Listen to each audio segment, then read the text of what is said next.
It was supposed to be just another quiet evening at home, but the moment she sat beside me, and her hands settled gently against my chest, I realized everything between us was about to change. The living room was dim, lit only by the warm glow of a lamp standing in the corner. Shadows stretched across the walls, softening the edges of everything, and for a moment I almost felt as though I'd stepped into someone else's world. She was already there when I walked in, my landlady, seated gracefully on the sofa, a glass of red wine in her hand, her posture relaxed in that effortless way that comes only with experience. She looked up at me with a small smile. "Long day?" she asked, her voice calm, carrying a tone that made the room feel safer somehow. I nodded, setting my bag down by the door. "Yeah. Just needed to sit for a while." I hesitated, then crossed the room and lowered myself onto the sofa. I'd meant to leave space between us, but the sofa was narrow, and as I sank into the cushion, I felt the faint shift of her weight as the fabric pulled us subtly closer together. The warmth of her presence touched me even though we weren't quite touching. She swirled her wine gently, eyes following the movement as if considering something deeper. Then she spoke, stories from her past, almost casually at first, though I could hear the undercurrent of nostalgia in her tone. She told me about a city she once lived in, about music she used to listen to late at night, and about a man she had loved once, though she didn't linger long on him. Her words weren't rehearsed, they carried the kind of honesty that slips out when you don't plan on saying too much. I listened, maybe more intently than I should have. Her voice was low and steady, almost like a melody in itself, and I found myself picturing her younger, walking through crowded streets, laughing freely in moments she now recalled with a quiet smile. At one point, she gestured with her hand, the bracelet around her wrist catching the lamplight and sending a fleeting shimmer across her skin. The motion brought her closer, her knee brushing faintly near mine before retreating again. It wasn't deliberate, I knew, but it left me aware of just how little space lay between us now. The air seemed thicker, slower. I leaned back slightly, trying to ease into the sofa, but instead it made the cushions dip further, closing the gap in a way that felt both natural and charged with something unspoken. I caught myself glancing at her, noticing the way the light framed her face, soft shadows along her jaw, the faintest crease near her eyes when she smiled at her own memory. She didn't notice me watching, or if she did, she didn't let on.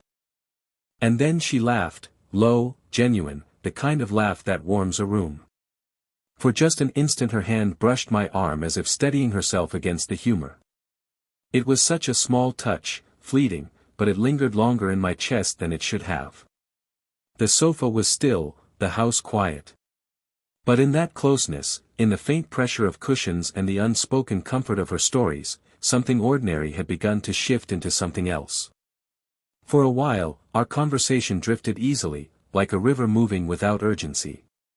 She told another story, this time about a summer trip she once took with friends, the kind of memory that carries both joy and a bittersweet echo. Her words painted pictures, but it wasn't the story itself that held me. It was the way she looked when she told it. Her eyes glowed with that faraway light of someone touching a memory, and every so often, she'd glance at me, as if to see if I was still there, still listening. I was.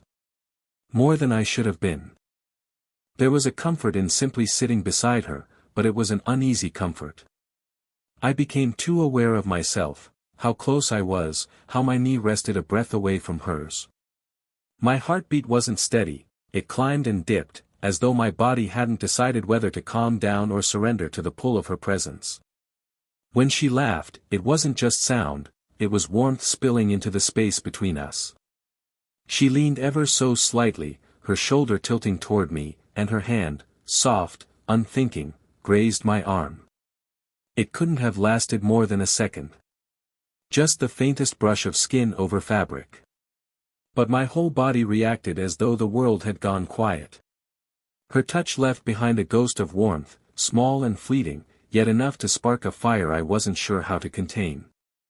I inhaled, steadying myself, trying not to let the tremor inside show on my face. Did she notice? Did she feel what I felt? Or was it nothing more to her than an absent-minded gesture, the kind people do without thought. I shifted slightly, leaning back into the sofa, almost retreating, as though distance could protect me from the pull of that moment. My body tried to create space, but my heart betrayed me, aching for closeness I wasn't ready to admit. She didn't call attention to it. She kept talking, though her voice had softened, as if she too felt the air had changed. Her eyes flicked to mine, lingering just a fraction longer than before, her words slowing as though waiting for me to fill the silence that threatened to rise. But I didn't. I couldn't. Every instinct fought itself. One part of me wanted to lean closer, to let the space vanish entirely and see what might happen if I stopped hiding from what was building between us. The other part, quieter, heavier, warned me of boundaries, of the difference in years, of the unspoken rules that tethered us. She was my landlady. She was older, wiser, someone who carried herself with a grace I respected. Could I risk shattering that with something as fragile as attraction? My chest tightened. I stole a glance at her hand, resting now on her lap, calm and still, as though it hadn't just shifted my entire sense of balance moments earlier. I wanted to reach for it. I wanted to feel that warmth again. But I didn't move. Not yet. The hesitation was a storm contained behind silence. And though nothing more happened in that moment, I knew everything had already begun to change. The conversation faded into a softer rhythm, the kind of rhythm that no longer needed constant words to keep it alive. She spoke with a gentleness that made me listen more to the way her voice lingered in the air than to the details of the story itself. And all the while, I leaned back against the sofa, trying to appear relaxed, though inside I felt anything but. It happened quietly, almost as if the moment chose itself. I shifted slightly, exhaling a breath I hadn't realized I was holding. And then, without ceremony, without hesitation, her hand moved. Not hurried, not dramatic. Just a simple, natural motion. She rested her palm gently against my chest. At first, I thought it might have been accidental, the way one brushes against someone when space is tight. But she didn't move it away. She left it there, light yet steady, her fingers spreading just enough to anchor the touch. The world seemed to pause. Her voice carried on, soft and unbroken, as though she hadn't done anything unusual. She kept speaking about something small, something ordinary, the way she liked to sit by the window in the mornings with her coffee, the way the light fell across the garden. But every word she said seemed to come from somewhere else now, because all I could feel was the presence of her hand. The warmth of her skin seeped through the fabric of my shirt, a steady heat over the thrum of my heartbeat. And my heart, traitor that it was, responded to her touch. I felt it quicken, pressing harder against her palm, as if reaching for her. I didn't move. I didn't dare. My breath grew slower, deeper, each inhale brushing against her hand, each exhale carrying the risk of revealing too much. Her thumb shifted ever so slightly, not in a deliberate caress, but in the way someone adjusts themselves without thinking. Still, it was enough to send a quiet shiver through me. I wondered if she could feel it, the trembling restraint in my body, the way my pulse betrayed me beneath her hand. She still didn't look at me. Her gaze was on the room, on some distant point as she spoke. And yet, beneath the surface of her composure, I sensed it, she knew exactly what she was doing. The calmness in her tone wasn't ignorance, it was intention. I tried to listen, to keep the conversation alive, but my words felt clumsy, thin compared to the richness of her presence against me. My chest rose beneath her palm, slow and deliberate now, as if each breath was a quiet surrender. The silence stretched between her sentences, longer each time, and in those spaces I felt more than I could ever say aloud. Her hand didn't leave me. It stayed, resting there with quiet certainty. Not possessive, not fleeting, simply present. A touch that spoke of comfort, of trust, and of something unspoken stirring between us. And in that stillness, in that single gesture, the balance between us shifted forever. For a while, neither of us moved. Her hand remained against my chest, steady and warm, as if it belonged there. I could feel my heartbeat slowing, then quickening again, struggling to decide whether it wanted to calm in her presence or race with the tension of it. And then, slowly, she turned her head toward me. Her eyes met mine, and for the first time that evening, I saw something unguarded flicker there. She wasn't just telling stories anymore, she was letting me see beneath them. The faint curve of her smile faded, replaced by a quietness that seemed heavier than words. "You know," she began softly, her thumb making the slightest motion against my chest, almost as though she was drawing strength from the feel of my heartbeat, "sometimes the evenings feel too long." Her voice was calm, but there was an edge to it, an honesty she hadn't meant to let slip. She paused, looking down for just a moment, as though ashamed of her own admission. "I've built a good life," she continued, her tone almost apologetic. "I keep busy, I have my routines, but still, there are nights when I sit here and," she exhaled, a sound halfway between a sigh and a laugh. "I wonder if anyone really notices me anymore." Her words sank into me, heavy and fragile at once. This woman, so composed, so graceful, someone I'd always seen as confident, untouchable even, was suddenly confessing something vulnerable. Something raw. I swallowed, unsure how to respond. My instinct was to reach for her, to tell her she wasn't invisible, that I noticed everything, every glance, every detail, every soft shift of her presence in a room. But I hesitated, afraid that too much honesty would tip the moment into something neither of us was ready to name. Instead, I listened. I let the silence stretch, hoping she could feel the weight of my attention as proof that she wasn't alone. Her eyes lifted again, meeting mine, and I saw the faint shimmer of moisture at their edges. Not tears exactly, but the threat of them, like her emotions were pressing too close to the surface. "You're kind to listen," she said softly. Her hand, still resting over my heart, shifted slightly, her fingers pressing down with a touch that felt both grateful and searching. "I don't usually say things like that." I placed my hand over hers then, not to remove it, but to anchor it there. My palm enveloped hers, holding it steady against me. "You don't have to explain," I whispered. My voice came out lower than I intended, rough around the edges with everything I wasn't saying. For a moment, we just stayed like that, her vulnerability laid bare, my silence speaking the words I couldn't. The room was so still I could hear the soft ticking of a clock on the wall, each second marking the depth of what was passing between us. Her thumb moved in the smallest of circles against my shirt, a gesture almost unconscious, but one that unraveled me more than any spoken confession could. And in that fragile honesty, in that touch that lingered over my heartbeat, I felt the distance between us dissolve. The room had fallen quiet, the kind of silence that isn't empty but filled with unspoken meaning. Her hand was still on my chest, her fingers brushing faintly with each small movement of her thumb, and my own hand now covered hers, holding it there as if to say, without words, that I wanted it. She didn't pull away. Instead, her shoulders softened, the tension she had been carrying easing into something gentler. I could feel it in the way her body shifted slightly toward me, her weight leaning just enough to let me know she was no longer keeping distance. Her breathing matched mine now, slow and careful, as if we had unconsciously fallen into the same rhythm. Neither of us spoke. We didn't need to. Words felt too sharp for a moment like this, too clumsy. Everything important was already happening in the quiet, in the space where her palm met the steady thrum of my heartbeat. I studied her face in the lamplight, the elegant lines softened by shadow, the faint trace of tiredness beneath her eyes, the quiet strength that still lingered even when she allowed herself to be vulnerable.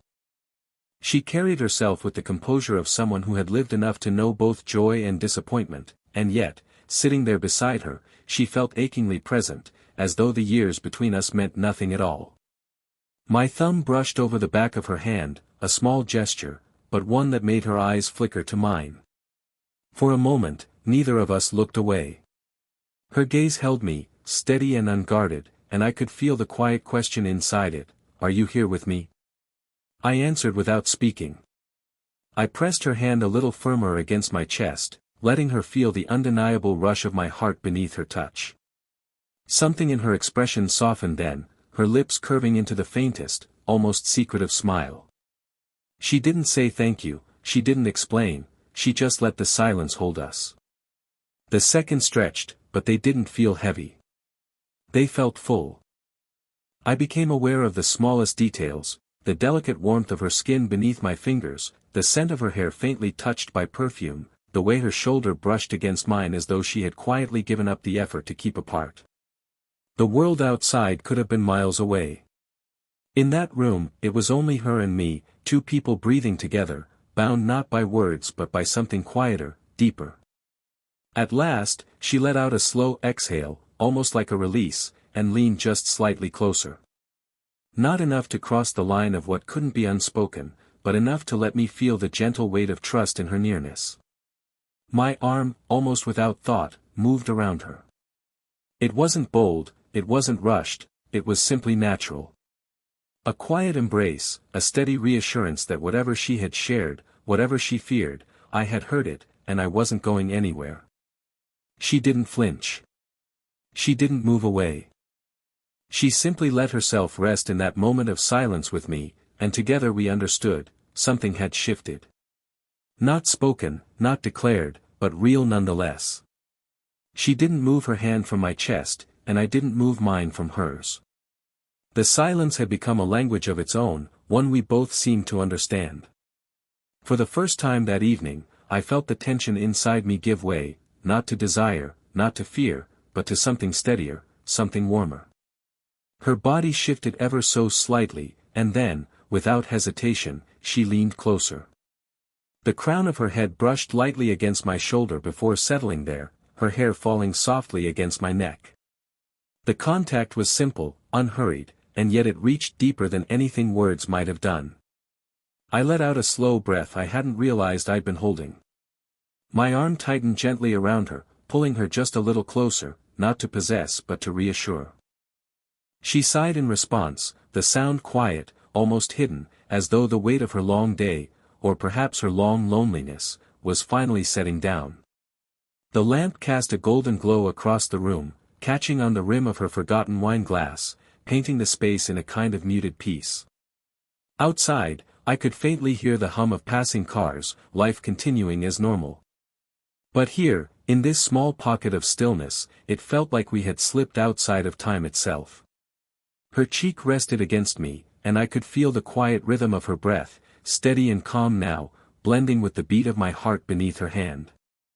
Each rise and fall of her chest pressed lightly against my side, and though nothing about the moment was loud or dramatic, it felt monumental in its simplicity.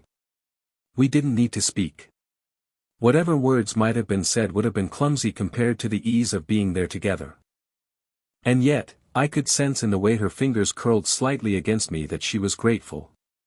Grateful for the silence, for the steadiness, for not having to explain herself any further.